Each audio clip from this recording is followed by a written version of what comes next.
Hi. Oh, thank you.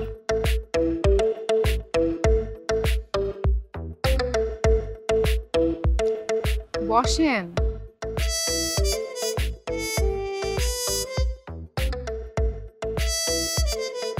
ও কবিতা, হ্যাঁ কবিতা কবিতা কালকে অনেক মুখস্থ করছি, মানে একদম ঠোঁটস্থ যাকে বলে, মানে ঠোঁটের আগায় চলে আসবে।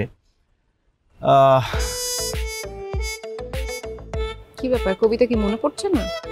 না না, মনে পড়বে না কেন, আমি তো মুখস্থ করেছি। আসলে কবিতার মাঝখান থেকে মুখস্থ করেছি তো, এই জন্য শুরুটা মনে পড়ছে না। শুরুটা মনে পড়লেই পুরোটা বলতে পারবো।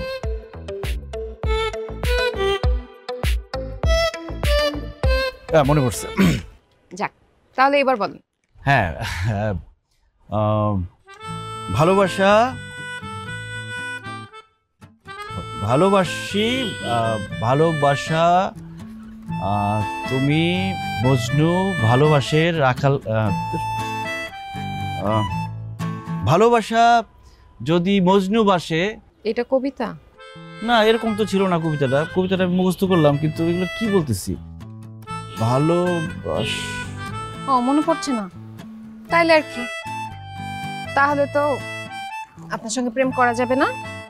আপনার গাছ আপনি রাখেন, আমি গেলাম। জি জি, কিন্তু আমি তো আসার সময় অনেকগুলো টাকা দিয়ে আসছি ফকিরকে। তো তাহলে একটা ভালো কাজ করে আসলাম। আপনি আমাকে 3টা শর্ত দিয়েছিলেন, গাছ নিয়ে আসছি, ফকিরকে টাকা দিয়ে আসছি, শুধু একটা শর্ত পূরণ করতে পারি নাই, কবিতাটা বলতে পারি নাই। 3টা শর্তের মধ্যে 2টা পারলাম, একটা ছাড় দেওয়া যায় না? না, ছাড় দেওয়া যায় না। আমার সঙ্গে প্রেম করতে হলে আপনার সবগুলো শর্ত মানতে হবে।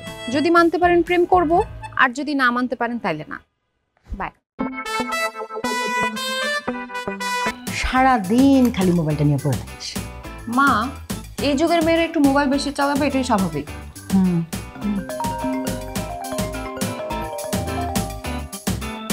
হ্যালো, আসলে একটা অসুবিধায় পড়ে কল করেছি।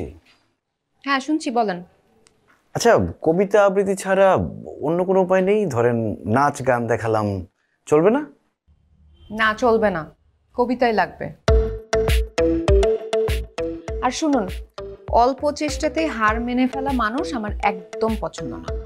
না না, হাল ছাড়বো কেন, কি যে বলেন না, মানে কবিতাটা একটু কঠিন লাগছে। কঠিনকে ভালোবাসতে হবে।